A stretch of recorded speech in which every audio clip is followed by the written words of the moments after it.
পানি বেশি খেতে হবে, নালে কিন্তু আবার কিডনিতে সমস্যা হবে। ঠিক আছে, ইফতার করে পানি বেশি খাবেন, যতটা খাবার খাবেন আজকে পানি বেশি খেতে হবে, কারণ এই রোদের তাপে শরীর থেকে পানি টেনে নিয়েছে। কাজগুলো করলে মানুষের ভাগ্যের পরিবর্তন হবে। এটাই হচ্ছে বিএনপির রাজনীতি, মানুষের ভাগ্যের পরিবর্তন করে।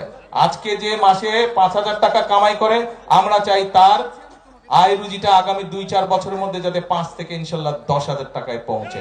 আজকে যে 2,000 টাকা ইনকাম করে, আমরা চাই এমন পলিসি নিতে, আমরা চাই এমন পদক্ষেপ নিতে যার মাধ্যমে তার ইনকামটা ডবল হবে। যদি 2,000 হয়, 4-5,000 আগামী কয়েক মাসে বা 2-4 বছরের মধ্যে যাতে তার ইনকামটা ডবল হয়।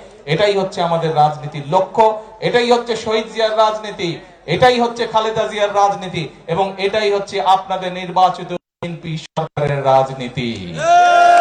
প্রিয় ভাই বোনরা, সেজন্যই কিন্তু আমি একটা কথা সব সময় বলেছি, নির্বাচনের সময় একটি কথা বলেছি, যে দেশটা আপনারা আছেন, আপনাদের হয়তো কেউ কেউ, আমি জানি না, আত্মীয় স্বজন নিশ্চয়ই আছে যারা বিদেশে আছে না এখানে নিশ্চয়ই অনেকে আছেন আত্মীয় স্বজন বিদেশে আছে। কার কার আত্মীয় স্বজন বিদেশে? তুলেন তো, হাত তুলেন তো।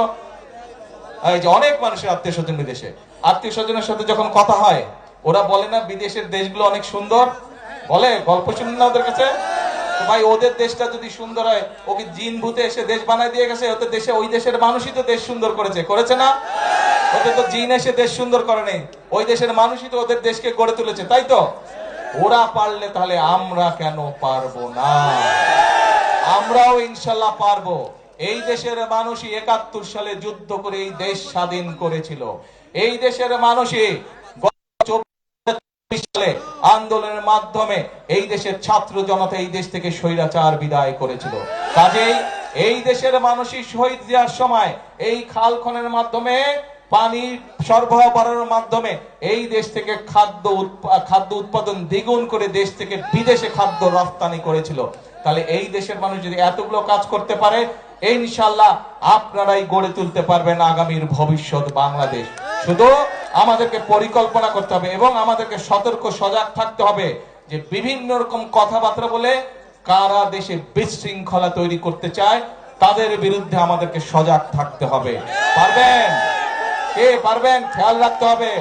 অনেকে আছে মিষ্টি মিষ্টি কথা বলে কিন্তু বিভ্রান্ত করতে চায়, কিন্তু আমাদের রাজনীতি হচ্ছে কৃষকের উপকার করা, আমাদের রাজনীতি হচ্ছে মা বোনদেরকে স্বাবলম্বী করে তোলা, আমাদের রাজনীতি হচ্ছে এলাকার মানুষ, দেশের মানুষ, গ্রামের মানুষ কিভাবে ভালো চিকিৎসা পেতে পারে সেই ব্যবস্থা গড়ে তোলা। আমাদের রাজনীতি হচ্ছে আমাদের সন্তানেরা, ভবিষ্যৎ প্রজন্মেরা কিভাবে লেখাপড়া করে মানুষ হতে পারে, সেটি হচ্ছে আমাদের রাজনীতি।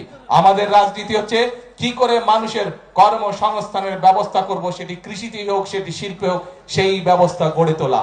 কিন্তু এই কাজগুলো যদি করতে হয়, আমি কিন্তু একা পারবো না। কাকে লাগবে সাথে? কাকে লাগবে? জনগণকে সাথে লাগবে। নির্বাচনে যেমন আপনারা ধানের শীষের সাথে ছিলেন, নির্বাচনের সময় যেমন আপনারা আমাদেরকে সমর্থন দিয়েছেন, এখনো কিন্তু আপনাদের সমর্থন ছাড়া কিন্তু আমরা এই কাজগুলো করতে পারবো না। জনগণের সমর্থন ছাড়া দেশ উন্নয়নের কাজ করা সম্ভব নয়। জনগণ সমর্থন দিলে, কারণ আমরা বিশ্বাস করি জনগণই হচ্ছে আমাদের সকল ক্ষমতার উৎস, এবং সেই জন্যই জনগণের সমর্থন, অর্থাৎ এই দেশের মালিক কারা? কারা দেশের মালিক? জনগণ। জনগণ কারা? কারা? জনগণ। হ্যাঁ, নিজেকে দেখা বলেন, আপনারা এই দেশের মালিক হচ্ছেন আপনারা। কাজে মালিক যদি সাথে থাকে, তাহলে আমরা ইনশাআল্লাহ করে তুলতে পারবো, যে কোনো পরিকল্পনাকে সফল করতে পারবো।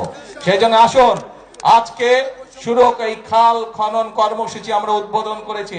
এই খাল খনন কর্মসূচির মাধ্যমে, এই খাল খনন কর্মসূচির মাধ্যমে আজকে দেশ গড়ার কর্মসূচির কাজ আমরা শুরু করলাম ইনশাআল্লাহ।